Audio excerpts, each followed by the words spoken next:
Hey guys, it's time for the full review of the Samsung Galaxy Note 7, the best phone that you can buy if you have the budget, the best phone from Samsung. This is actually the best creation from Samsung ever. It's like everything they have done in the past years. This is the final end product. It has everything: the dual curve display, the S Pen, waterproofing capabilities, f1.7 aperture size, extreme beast low light camera.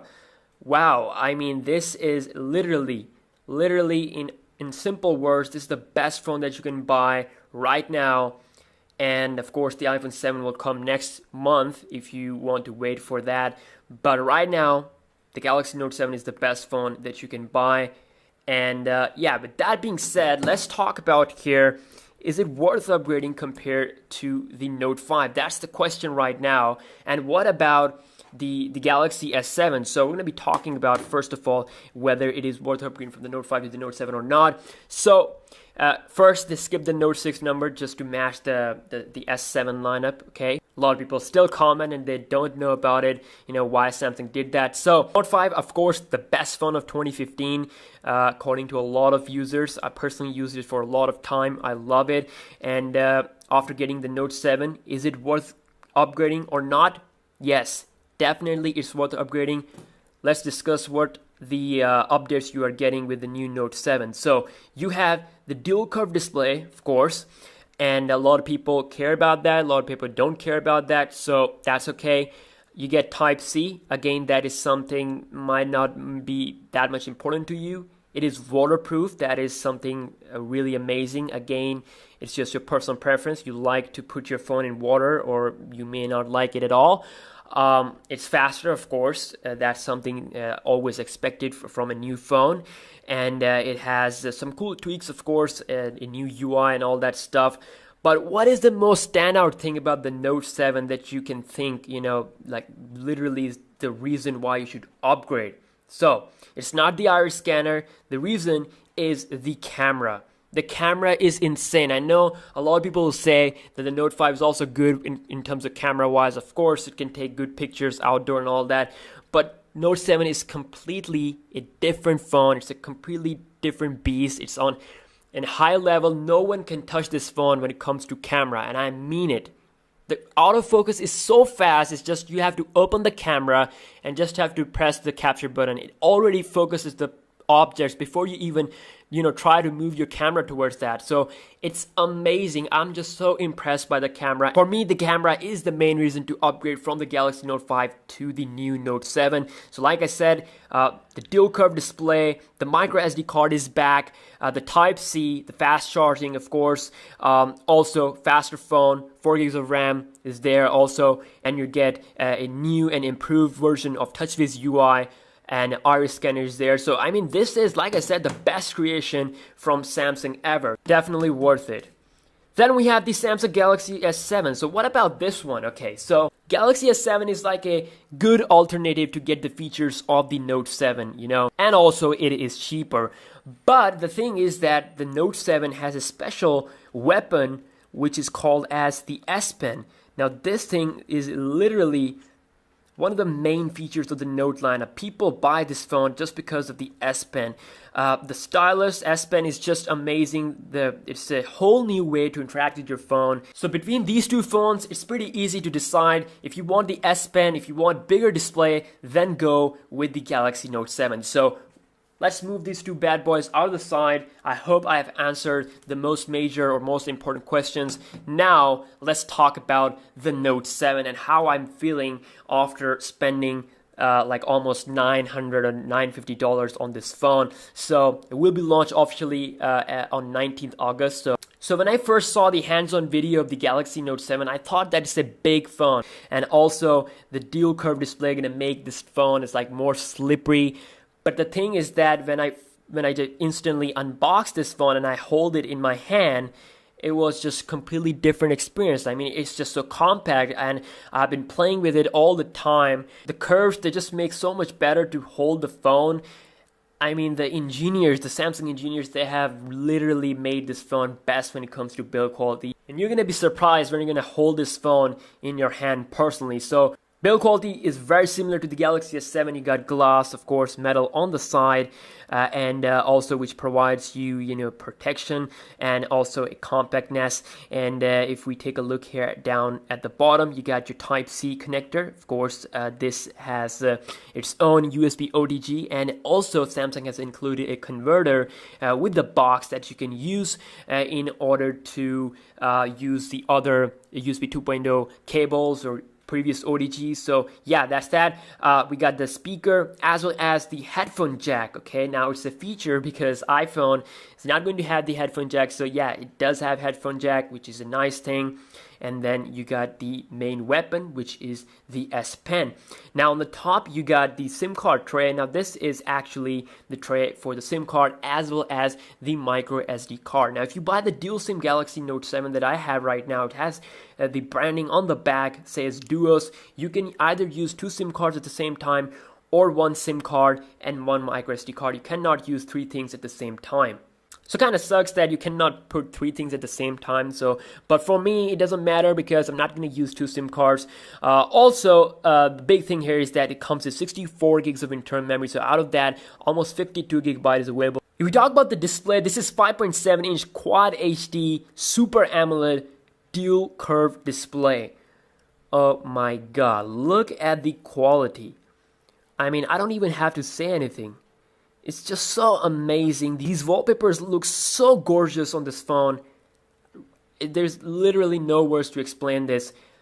I don't think so that you can see the real quality through the camera, but it's amazing. The outdoor visibility is great. In the direct sunlight, you're not going to be having any problem in terms of visibility. It's just amazing. And literally, I cannot think of any phone that can come near to the Galaxy Note 7 when it comes to the screen resolution and the screen quality. Super AMOLED is just amazing. Always on features also there. You got your time, your day, your month, and also the battery percentage. And also with the help of Super AMOLED technology, it's not going to eat up your battery. So it's like literally one of the best features that Samsung has introduced in their flagship phone. So in terms of the processor, you can either get the Snapdragon 820 or Exynos octa-core 8890. It doesn't matter because whatever variant you buy, you're going to get top-notch performance. It's going to handle every game without breaking a sweat.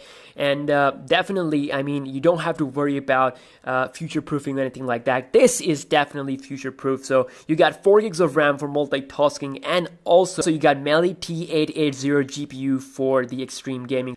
So software-wise, this is the Note 7 Grace UI or Grace TouchWiz UI. It's very different compared to what we have on the Samsung Galaxy S7 as of now, because the S7 will get updated. So you can see here, first off, a big difference you can notice if we dive into the settings. Look at this. This cartoonish shit is now over, and now you get mature type of settings which are really close to what we call Android 7.0 Nougat or Nougat. So it's like really close to stock Android. You get the icons at the side. Instead of that, it's just, this one was like really difficult to find options and all that. It was just cartoonish, while here it's now more better. The options are like more defined, and you can easily search or get whatever you want to select. So overall options are really defined. This phone is not going to waste your time. You can just quickly scroll to where you want to go. So yeah, other things here with the Note 7 Grace UI is in the quick setting area. You get the blue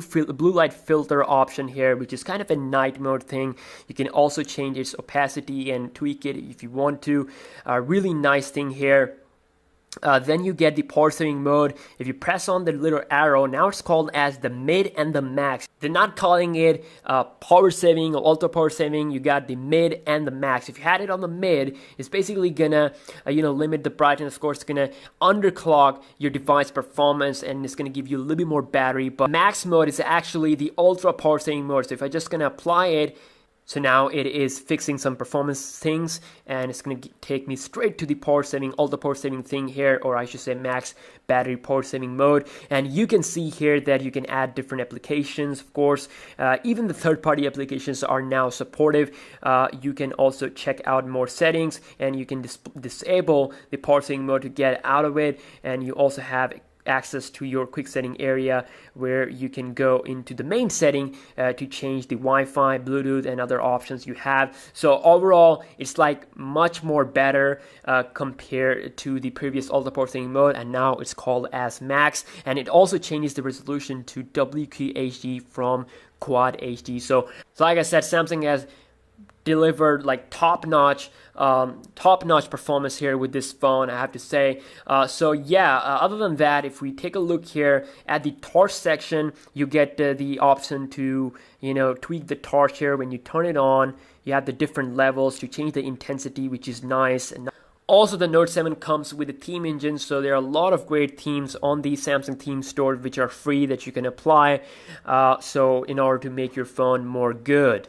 So as we all know that the Galaxy Note 7 has iris scanner. Now, I've been playing with it a lot, and this is definitely not a gimmicky feature like a lot of people said, and I personally said that in my, you know, earlier video. I definitely apologize, but this is literally as fast as the fingerprint sensor. So let me just demonstrate here. If I unlock my phone using the fingerprint sensor, you can see pretty fast, and I can set up the iris scanner on the lock screen, but I have set this one up to my secure folder section where I can add different, you know, applications that I want to hide from, you know, random users. So let's see here. If I go into the secure folder here section, it's gonna bring up this iris scanner option. So you can see works pretty fine. Maybe a little bit slower compared to the fingerprint sensor, but yeah, I mean, definitely something that Samsung can improve in the near future, and I already love it. So again, you can add applications to this secure folder thing, and it's actually one of the best software related features on the Note 7. Moving on to the main thing here, which is the S Pen. Now, I'm just gonna quickly have it. So of course, if you take it out on the lock screen, or like if your phone is locked, you can instantly draw on the display like anything you want, okay? And now it's like a little bit slimmer. The nib is like a little bit different compared to what we have with the Galaxy Note 5 here. So I'm just gonna quickly do a side-by-side comparison just to show you guys here. So you can see it's a little bit shorter, okay, size-wise. And like I said, the nib is now a little bit more thinner, you can say. So it's like more intelligent, you know. They made this more intelligent. It doesn't matter if you try to put this the other way, it's not gonna break. So Samsung has changed that, and you can put this either way. It doesn't matter. So, and also has this real life ballpoint type click. So if I just quickly unlock my phone and bring out the S Pen now, it's gonna bring these cool little menu here. So you got the create note options. Of course, you can create note, and you got smart select. So just gonna allow it. This basically allows you to, you know, select any part of the display, and it's just gonna crop it, and then you have the option to draw text on it, and you know, you can share it, save it. So it's pretty nice. And then also you get screen write, which is an advanced S Pen way of taking a screenshot. You can instantly draw on the display and highlight some stuff. So really nice. Like I said, S Pen is a big deal, okay?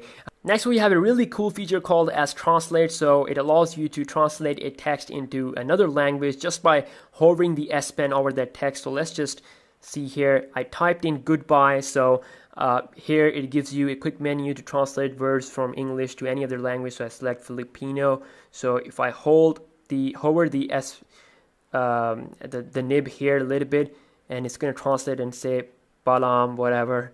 So let's see here. If I translate it to any other language, let's see. So this is the language that I speak, Urdu. So let's see here how it works.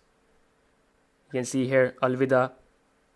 So yeah, it's pretty nice. I mean, I love this feature. So next up, we got the camera. Now, like I said, this is the biggest reason to upgrade to the Note 7 from the Note 5, and definitely I am supporting this statement. And also, the big thing that Samsung has done, I'm really proud of that, is that they have changed the Samsung's camera UI, default camera UI. I was just sick and tired of that UI. It was just really old. It was since, I think, the Galaxy S6 days. So now it's changed. It's a little bit black if I compare it to the Galaxy S7 here side by side. you can see, wow, it's, you know, it's, look at the difference. It's much more change. It's like more easier to operate, you can say. It's just the magic of the new Grace TouchWiz UI, nothing else. So you got the HDR, you got the screen flash, and then you can also go into the main setting. You can tweak the picture size from 4:3, of course, 12 megapixel to all the way to 4.7 megapixel. You can also change the video size from Full HD to Ultra HD. You also got the shape correction, which you basically correct the distortion in the pictures, and then also you got the front camera options, so you can record a QHD video from the front camera. So you cannot record to 4K using front camera, but QHD is also pretty killer. You got the front camera picture size, of course. You got the flip mode option, ways to take pictures. You can tap and say the word to capture motion photos is also taken, which is kind of like a live photo feature. You know, it's very similar to the live photo feature on the iPhone. Then you can swipe like this to, you know, switch from back and front camera. So which is a quick way to do that instead of pressing the icon. And also you got your, for the front camera, you got your tweaks here to tweak your selfie. Swiping to the left here, you get all your modes. You can also download some more modes if you want to. Then going back and swiping to the right will give you your good old UI, which is also changed. So you got Pro mode, you got panorama, selective focus, slow motion video, pretty nice hyperlapse, food, and other stuff. Of course, there is the option to download some more cool features. So overall picture quality, like I said, it's just super duper insane. No phone comes near to the Galaxy Note 7, at least when it comes to autofocus and low light picture quality, which is, I mean, it's a pretty easy win, you know. And the only phone that I think is gonna be, you know, is interesting that can beat the Note 7 is the iPhone 7, which is gonna be released next month. So yeah, currently Note 7 is the king of the camera. The autofocus is just too fast, and like I said, it's just so amazing. So yeah, other than that, it has the dual curved display, so you get all the features from the S7 Edge, which are previously mentioned a lot, so I'm not gonna go through them again. And yeah, lastly, we talk about the battery. This phone should be able to give you, for average user, you're gonna be able to get around 1 day of usage easily. Of course, it supports fast charging, so you can get this phone charged in just like 30 minutes to up till like 70 to 75%. So it's like really fast. I don't know the exact values, but a battery won't be a big issue with this phone because of the fast charging. And obviously there's going to be a separate video for the battery, so please stay tuned for that. And also I'm going to be making a separate video for the tips and tricks. So that's it for this video. That was the full review of the Samsung Galaxy Note 7. This is the phone that you should buy if you want to, you know, spend your money on the right device as of now, okay? But if you want to wait for the iPhone 7, then it's okay. Then we can compare and I can help you to decide which one you have to buy. So yeah, definitely Note 7 for me, it's currently the best phone right now on the market. So all the other videos like drop test, water test are down below in the description box, and I'll see you guys in the next one. Peace out.